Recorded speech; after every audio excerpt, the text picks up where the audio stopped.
Hi hello welcome to my channel. நான் உங்கள் SL Thagadur தமிழச்சி. நம்ம இன்றைக்கி பார்க்க போகிறது ஒரு கதையோ இல்லை மோட்டிவேஷ்னலான ஒரு விஷயமோ கிடையாது. இது ஒருத்தரோட மனசை ஒத்தது. இப்போ எல்லாருமே சொல்லுவாங்க, திருமணம் அப்படின்றது 1000 காலத்து பயிர், சொர்க்கத்தில் நிச்சயிக்கப்பட்ட ஒன்று, அதை நம்ம யாரால மாற்ற முடியாது. யாருக்கு யார் அப்படின்றது முன்னாடியே இறைவன் எழுதி வச்சுருப்பாரு. இதை நீங்கள் என்னதான் எப்பாடுபட்டாலும் அதை மாற்ற முடியாது அப்படின்றது நம்ம எல்லாருக்குமே அறிஞ்ச ஒரு உண்மை தான் இல்லைங்களா? அந்த மாதிரி இருக்கும்போது சரி, என்னதான் கடவுள் இன்னாருக்கு இன்னார் தான் அப்படின்னு சொல்லி வச்சாலும் மன பொருத்தம்னு ஒன்று இருக்கு இல்லைங்களா? இந்த மன பொருத்தம் இல்லாமல் திருமணம் பண்ணால் என்ன நடக்கும் அப்படின்றது நிறைய விஷயங்கள்லையும் சரி, நம்ம கண்கூடாவும் நிறைய பேரை பார்த்துருக்கோம். சரி, அந்த மாதிரி மனசொத்த ஒரு தம்பதிகளாக இருந்தால் எப்படி இருக்கும் அப்படின்றதுக்கு தான் இது ஒரு சின்ன கதை. இந்த கதையில் 2 பேரோட மனசு எப்படி ஒரே மாதிரி சிந்திக்குது, அப்படி சிந்திக்கிறதுனால எப்படியெல்லாம் மாறுது அப்படின்றத இந்த கதையில் பார்க்க போகலாம். வாங்க கதைக்குள்ளே போகலாம். இந்த கதையோட பெயர் நலம் நலமறிய ஆவல். சரிங்களா? ஒரு அழகான ஒரு பெண். இந்த பெண் அழகா அப்படின்றத விட பார்க்குறதுக்கு ரொம்ப நல்ல சிவப்பு நிறத்துலேயோ, நீளமான கூந்தல், அப்புறம் பார்க்குறதுக்கு நல்ல உயரமாக, அவங்க போடுற எல்லா உடைகளும் பார்க்குறதுக்கு மற்றவங்களை எல்லாத்தையுமே ஈர்க்கும் வண்ணமாலாம் இருக்காது. ரொம்ப சாதாரண மிடில் கிளாஸ் குடும்பத்தை சேர்ந்த பெண்மணி தான் இவங்க. அவங்க பேர் லதா. இந்த லதா எப்படின்னா 10ஆம் வகுப்பு வரைக்கும் தான் படித்தாங்க. இந்த 10ஆம் வகுப்புலேயே தன்னோட ஏழ்மையான அப்பா, அதாவது சமையல் வேலை செய்து சமையல் வேலையிலே வாழ்ந்து இறந்து போன ஒரு சாதாரண குடும்பத்தை சேர்ந்த ஒரு தந்தை. இவர் இறந்ததுக்கப்புறம் இவள் தான் மூத்தவ.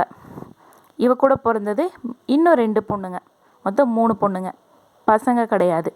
சரி, பசங்க இல்லைனாலும் சரி, இருந்தாலும் சரி, அப்பா இல்லை அப்படின்னா அடுத்தது தன்னோட அப்பா ஸ்தானத்தை பெறுறது முதல்ல பிறந்த பெண்ணோ பையனோ அவங்க தானே. அந்த மாதிரி இந்த லதாவுக்கு குடும்ப பொறுப்பு மொத்தம் இவ தலையில் விடியுது. அதனால் இவளோட படிப்பை 10ஆம் வகுப்புலேயே நிறுத்திட்டு அங்கே ஒரு சின்ன கடையில் கணக்கு எழுதுறதுக்காக போய் சேர்றா.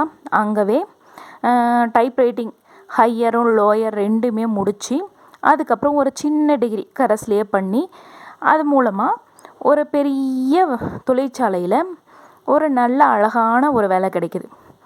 அந்த வேலையில் அவளுக்கு ரொம்ப திருப்தியே இருந்தாலும் அவளுக்கு கிடைக்கிற சம்பளத்தில் பிஎஃப்பு, இன்சூரன்ஸு, அதாவது அவளோட முதல் தங்கைக்கு திருமணம் செஞ்சதுக்காக எடுத்த லோனு, இஎம்ஐ, இது எல்லாத்தையும் கட்டுறாங்க. அவளுக்கு கையில் கிடைக்கிற மீதி சம்பளம் எவ்வளோன்னா வெறும் 2300 ரூபா. இந்த 2300 ரூபாவை வச்சு அவங்க வீட்டில் 4 பேர் கஞ்சி குடிச்சிட்டு வராங்க. இவ்வளோ தவிர வேறு யாரும் சம்பாதிக்கிறதும் கிடையாது, யாரும் வேலைக்கு போகிறதும் கிடையாது. எப்படியோ கஷ்டப்பட்டு தன்னோட முதல் தங்கைக்கு திருமணம் செஞ்சு கொடுத்துட்றா.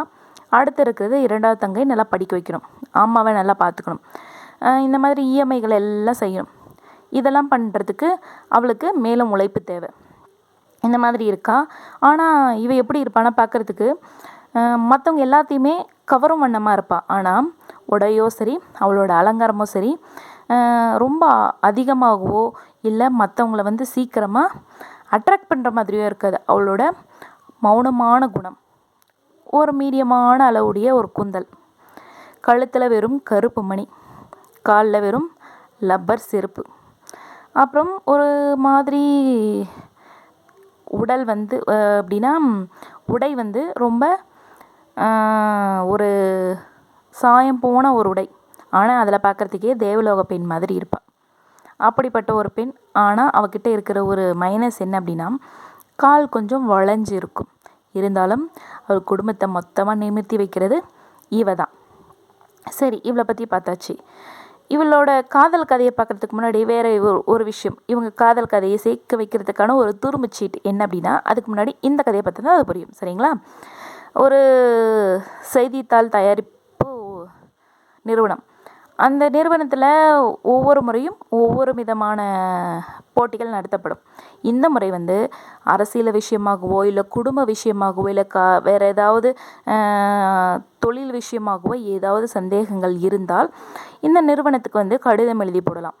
அந்த எழுதி போடுற கடிதத்தை படித்து அவங்களுக்கு தேவையான மொத்த விளக்க உரையும் அவங்களுக்கு தேவையான விடையும் அதில் அளிக்கிறதா அந்த மாதிரி ஒரு போட்டி. அப்படி இருக்கிறதுனால நிறைய அரசியல் விதமாகவும் சரி, சினிமா விஷயங்களாக இருந்தாலும் சரி தன்னோட குடும்பத்தில் ஏதாவது பிரச்சனைகளாக இருந்தாலும் சரி, இந்த நிறுவனத்திற்கு வந்து கடிதம் எழுதி போடுவாங்களாம். அந்த மாதிரி எழுதி போட்டால் அதுக்கான விடையை கொடுக்குறதுல வந்து பெரிய விதமான ஒரு போட்டி. அதில் வந்து டிஆர்பி ரேட்டிங்னு எல்லாருக்கும் தெரியும். அதில் வந்து இந்த நிறுவனம் கொஞ்சம் அதிகப்படியாகவே இருக்குது. அதனால் ஒவ்வொரு வாரமும் அவங்க கேட்குற கேள்விக்கு வந்து எல்லாரும் அசர வைக்கிற அளவுக்கு பதில் சொல்லணும் அப்படின்றது ஒரு ஆசை. ஆனால் இந்த நாளிதழ் வந்து வாரம் வெள்ளிக்கிழமைகளை வெளியிடும். அதனால் இவங்க என்ன பண்ணுவாங்கன்னா திங்கள் செவ்வாயில் அதுக்கான கட்டுரைகளை தயார் பண்ணி வச்சுருவாங்க. அந்த மாதிரி தயார் பண்ணிகிட்டு இருக்கும்போது இந்த வாரத்துக்கான கட்டுரை இன்னும் தயாராகலை. எடிட்டர் ரொம்ப கோவமாக பேசிகிட்ருக்காரு. என்ன இன்னைக்கு இந்த வாரத்துக்கான அந்த விடை வந்து எதுவும் காணும், விவாத மேடைக்கான விடை எங்கே அப்படின்னு சொல்லிட்டு அவர் ரொம்ப கத்திகிட்ருக்காரு. இந்த கட்டுரை, அதாவது கேள்விக்கான கட்டுரையை விரிவாக எழுதி கொடுக்கறது யார் அப்படின்னா சுமன். அவர் வந்து இந்த மாதிரி நிறைய கேள்விகளுக்கு அறிவுபூர்வமான பதில் எழுதி கொடுத்ததுனால அவர் ரொம்பவுமே ஃபேமஸ் ஆகிட்டார். அவரோட முழு பெயர் என்னென்னா சுப்பிரமணியன். அதை சுருக்கி தான் சுமன் அப்படின்னு வச்சுட்டு இருந்தார். இவர் வந்து எல்லா முறையும் நல்லா எழுதி கொடுத்துட்ருப்பார். இந்த முறை எந்த கடிதமும் வரல. அப்போ இந்த சுமனை போய் கேட்குறாரு எடிட்டர், எங்கப்பா இந்த வாரத்துக்கான விவாதம்கான கேள்வி இன்னும் வரவே இல்லையே அப்படின்னு சொல்லி கேட்குறாரு. இன்னும் எந்த லெட்டரும் வரல சார் அப்படின்னு சொல்கிறாரு. அப்படியா, சரி லெட்டர் என்ன வரலையா, யார் போயிருக்கிறது லெட்டர் வாங்குறதுக்காக அப்படின்னு சொல்லி கேட்குறாங்க. அதுக்கு வந்து ராமு போயிருக்காரு அப்படின்னு கேள்விப்பட்டேன். அவர் வந்ததுக்கப்புறம் ஏதாவது கடிதங்கள் வந்தால் அதுக்கான கட்டுரையை நான் 2 நாளில் ரெடி பண்ணி கொடுத்துட்றேன். என்னப்பா வெள்ளிக்கிழமை வெளியிடணும், நீ செவ்வாய்க்கிழமையும் எதுவும் பண்ணாமல் இருந்தால் எப்படி வெளியிடுறது அப்படின்னு சொல்லிட்டு கேட்குறாரு. இல்லை சார், நான் அதுக்குள்ளேயே அதை ரெடி பண்ணி கொடுத்துட்றேன் அப்படின்னு சொல்கிறாரு. சரின்னு சொல்லிட்டு இவரும் வராரு. அவர் ராமுன்றவரும் கடிதம் எடுத்துகிட்டு, சார் உங்களுக்கு 2 கடிதம் தான் வந்திருக்கு அப்படின்னு சொல்லிட்டு கொடுக்குறாங்க. அதில் என்ன எழுதியிருக்குன்னா, இது வந்து விவாத மேடைக்கான கேள்வி அப்படின்னே எழுதி அந்த கடிதம் கொடுத்துருக்கு. அந்த கடிதம் வந்து ரொம்ப விபரீதமானதும் இருக்குது, வித்தியாசமானதும் சரி. இந்த 2 கடிதங்களுமே வந்து எப்படி சொல்கிறதுனா, படிக்கும்போது இதுக்கு வந்து இதை படிக்கும்போது ஏற்படும் உணர்ச்சியும் மகிழ்ச்சியும் ஆனந்த கண்ணீரும் அதை தெரியாமையே அந்த சுமன்ற அப்படி எழுத்தாளர் வந்து அதை பார்த்துட்டு படிக்க ஆரம்பிக்கிறது. முதல்ல ஒரு கடிதத்தை எடுத்து படிக்கிறாரு. அது யார் எழுதியிருக்கிறது அப்படின்னா அந்த ராமு அப்படின்ற ஒருத்தர் எழுதியிருக்காரு. அதில் என்ன எழுதியிருக்காங்கன்னா, நான் வந்து ஒரு சின்ன தொழிற்சாலையில் வேலை செஞ்சுக்கிட்டு இருக்கேன். என்னோட சேர்ந்து 8 பேர் அந்த தொழிற்சாலையில் வேலை செய்கிறாங்க. அந்த 8 பேரும் பெண்களே. ஒவ்வொரு பெண்களும் ஒவ்வொரு விதம். ஆனால் இதை வந்து நான் உங்ககிட்ட சொல்லலாமா, இதை எப்படி உங்ககிட்ட சொல்கிறதுன்னு தெரியல. நான் எழுதுகிற முதல் கடிதம். ஆனால் நான் கடிதம் எழுதாமல் இருந்தால் என் கேள்விக்கான பதில் கிடைக்காது அப்படின்றதுக்காக என்னை பற்றி நான் சொல்லிவிட்டு அப்புறம் என்ன கேள்விகள்னு சொல்ல வரேன் அப்படின்னு சொல்லிட்டு ராமு சொல்லுவார். இந்த 8 பெண்களுமே அவங்க கம்பெனியில் வேலை செய்கிறவங்க எல்லாமே ஒவ்வொருத்தரும் ஒவ்வொரு ரகம். ஒருத்தர் கண்ணுக்கும் வாய்க்கும் பூசுகிற கலரு மற்றவங்க 10 அடி தள்ளி இருந்தாலும் அட்ராக்ட் பண்ணுற மாதிரி இருக்குமா. அந்த மாதிரி நிறைய பெண்கள் தன்னோட அலங்காரத்திற்கு நிறைய வேலைப்பாடுகள் செஞ்சிட்ருப்பாங்க. ஆனால் என்னோட கம்பெனியில் வேலை செய்கிற ஒரே ஒரு பெண்மணி மட்டும் ரொம்ப சாதாரணமாக இருப்பாள். யாரையுமே கண்டுக்க மாட்டாள். ரொம்ப அமைதியான பெண். தான் உண்டு தான் வேலை உண்டு. ஆனால் அவளுக்கு ஏகப்பட்ட பிரச்சனைகள் இருக்குது. அவளை நம்பி தான் அந்த குடும்பமே ஓடுது. அவள் இல்லாமல் அந்த குடும்பமே கிடையாது அப்படின்ற மாதிரி இருக்குது. ஆனால் அவளை எனக்கு ரொம்ப பிடிச்சிருக்கு. அவள் வந்து ரொம்ப பேரழகிலாம் கிடையாது. ஆனால் அவளை பார்க்கும்போது எனக்குள்ளே ஒரு உணர்வு, என்ன மாதிரியே குடும்ப பொறுப்பு நிறைய இருக்குது அவளுக்கு. இந்த மாதிரி நிறைய இருக்கும்போது அவளுக்கு 35 வயதுகள் ஆயும் திருமணம் பண்ணாமல் தன்னோட வேலைகள் தான் முக்கியம் அப்படின்னு சொல்லிட்டு ரொம்ப கடுமையாக உழைச்சிக்கிட்டு இருக்கா. இந்த மாதிரி இருக்கும்போது அவகிட்ட என்னோடய காதலை இது வரைக்கும் சொல்லணும்னு ரொம்ப ஆசையாக இருக்குது. இருந்தாலும் எனக்குன்னு சொல்லிட்டு எனக்கு சொல்ல முடியாமல் தடுக்கிறதுக்கு ஒரே காரணம் என்ன அப்படின்னா என்னோடய வாழ்க்கை சூழ்நிலை. என்னோடய வாழ்க்கையில் பல பிரச்சனைகள் இருக்குது. இந்த பிரச்சனைகள் எல்லாம் தீர்க்கறதுக்கு எனக்கு 4 வருடங்கள் ஆகும். 4 வருடங்களில் என்னோட வயது வந்து 38 ஆகிடும். நான் என்ன பண்ணுறது? அந்த பெண்மணி வந்து காத்திரு அப்படின்னு சொல்கிறதுக்கு எனக்கு எந்த உரிமையும் கிடையாது. இருந்தாலும் அந்த பெண் என் வாழ்க்கை துணையாக அமைஞ்சால் எனக்கு ரொம்ப நல்லா இருக்கும்னு நான் நினைக்கிறேன். என்னோடய வாழ்க்கையில் இருக்கிற எல்லா பிரச்சனைகளையும் நான் தீர்க்கணும். அது தீர்க்கிற வரைக்கும் அவளை வந்து காத்திருக்க சொல்லணும். இது வரைக்கும் வாய் விட்டு என்னோடய காதலை நான் சொல்லலை. இதை எப்படி சொல்கிறதுன்னு எனக்கு தெரியல. என்னோடய பிரச்சனைகளை பட்டியலிடணும்னா எனக்கு ஏகப்பட்ட பிரச்சனைகள் இருக்குது. அதை நான் என்னோடய வாழ்க்கையில் நான் சுய கல்ல நிற்கணும். ரெண்டாவது, அவளை காத்திருக்க சொல்கிற அளவுக்கு என்கிட்ட உரிமையும் கிடையாது, அதுக்கான காலமும் என்கிட்ட இல்லை. அவளுக்கு உதவி செய்கிற அளவுக்கு எனக்கு வந்து பணமோ இல்லை சொத்தோ கிடையாது. இந்த மாதிரி பல பிரச்சனைகள் இருக்கும்போது என்னால் எப்படி அவளோட காதலை என்னோடய காதலை அவகிட்ட சொல்ல முடியும் அப்படின்னு சொல்லிட்டு இந்த மாதிரி கேள்விகள் அடிக்கிக்கிட்டே போகிறாரு. இதை படித்து பார்த்தோன்னே இவருக்கு வந்து என்ன சொல்கிறதுன்னு புரியல. அமைதியாக கடிதத்தை மடிச்சிடுறாரு. அதுக்கு பின்னாடி ஒரு பின் குறிப்பு ஒன்றுன்னு எழுதியிருக்காங்க. என்ன அப்படின்னா, இந்த கடிதத்தை கண்டிப்பாக நீங்கள் மறக்காமல் உங்களோட பத்திரிக்கையில் போடணும். ரெண்டாவது, அப்படி இந்த பத்திரிக்கையில் நீங்கள் போடுற மாதிரி இருக்கிறதா இருந்தால் என்னோடய பேரை ராமுவோ சோமுவோ அப்படின்னு நீங்கள் போடுங்க. ஆனால் உன்னோட ஒரிஜினல் பெயர், அவர் பேர் ராமு அப்படின்னு சொன்னதை விட சோமராமன் அப்படின்றது அவரோட பெயர். ஆனால் அவர் ராமுவோ சோமுவோ அப்படின்னு போட்டுக்கோங்க அப்படின்னு சொல்கிறது. இன்னொன்று, காரல் மார்க்ஸ் மாதிரி 1 2 3ன்னு சொல்லிட்டு உங்களோட விளக்கத்தை கொடுக்காதீங்க. அழகாக எனக்கு புரிகிற மாதிரி ஒரு விளக்கத்தை கொடுங்க அப்படின்னு சொல்லிட்டு தன்னோட கடிதத்தை முடிச்சுக்கிறாரு. இப்படிக்கு சோமராமன் அப்படின்னு சொல்லிட்டு முடிக்கிறாரு. இதுக்கு என்ன பண்ணுறதுன்னு புரியல. அடுத்தது, சரி 2வது கடிதம் என்ன தான் கிடைக்குது அப்படின்னு பார்க்கலாமே அப்படின்னு சொல்லிட்டு ஓப்பன் பண்ணி பார்க்குறாரு. 2வது கடிதத்தை ஓப்பன் பண்ணால் ஒரு பெண்மணி எழுதியிருக்கா. என் பெயர் லதா. நான் வந்து ஒரு தொழிற்சாலையில் வேலை செஞ்சுக்கிட்டு இருக்கேன். எனக்கு வந்து பல இழிவான பேச்சுக்களும் நிறைய கஷ்டப்படுத்துகிற மாதிரி விஷயங்களும் எனக்கு நடந்துகிட்ருக்கு. ஆனால் என் குடும்பத்தில் எனக்கு 35 வயது ஆகியும் யாரும் திருமணம் செய்யணும் அப்படின்னு யாரும் எதிர்பார்க்கல. நான் வந்து பொன் முட்டையிடும் வாத்து போல் என்னை வந்து பணத்துக்காக மட்டும்தான் என் குடும்பத்தில் வந்து என்னை வச்சுருக்காங்க. என் குடும்பத்தில் எல்லாருமே அவங்க பேசுகிற சத்தமும் அவங்க சிரிக்கிற நகைச்சுவையும் அவங்க செய்கிற கேலியும் வந்து என்னை வந்து ரொம்பவுமே புண்படுத்துது.